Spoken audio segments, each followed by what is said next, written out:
Can transient blackouts be a manifestation of heart disease?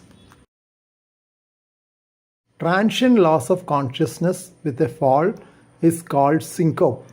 It could be due to a variety of causes, including heart disease. Causes other than heart disease could be some forms of epilepsy, anemia, lowering of hemoglobin content of blood, or even a simple faint. Of the lot, the simple faint, vasovagal syncope or neurocardiogenic syncope is probably the most common. It is quite common in children, especially while standing in school assembly in hot season. Loss of fluids from the body, dehydration, can predispose to this form of syncope. Syncope due to ailments of the heart can be due to several causes. Serious obstruction to any heart valve can cause syncope, especially during exertion, as the heart is not able to meet the extra demand for blood supply with exercise. High blood pressure in the blood vessels of the lung, pulmonary hypertension, is a rare but serious cause of syncope. Obstruction to blood flow to the lungs due to sudden migration of blood clots from another part of the body like legs can sometimes cause syncope. Another important group of cardiac illness which can cause syncope are the disorders of heart rhythm.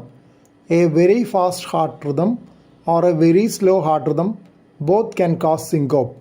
In both cases, heart is not able to pump sufficient amount of blood to maintain the circulation to the brain well. Diseases of the heart muscle, which leads to poor function of the heart as a pump, can cause syncope mostly during exertion. Gross thickening of the heart muscle in certain heart diseases like hypertrophic cardiomyopathy can cause obstruction to blood flow from the left ventricle, lower muscular chamber, to the aorta, largest blood vessel supplying oxygenated blood to the body, can lead to syncope, typically occurring while taking rest after exertion. What tests are likely to be done in a person with syncope? The most important aspect of evaluation of person with history of syncope is the detailed history of the event and the narration from an eyewitness in case one is available. Usually, evaluation needs a multidisciplinary approach. Most cases would need both cardiac, related to the heart, and neurological, related to brain and nerves, workup as the cause is often not very evident. If the history points to one form of disease, priority is given for that workup. Important general test is a routine blood count to rule out anemia. Blood investigations are also often done to rule out associated important illnesses.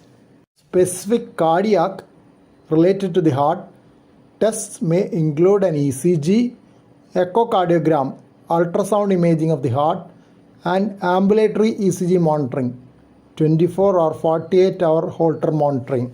Neurological, related to the brain and nerves, tests may include EEG, recording of the electrical activity of the brain, and brain imaging studies, computed tomography or CT scan, and or magnetic resonance imaging MRI. Further workup will depend on the results of these initial tests. Please don't forget to subscribe to this channel for future updates and click on the bell icon for all updates. Thank you.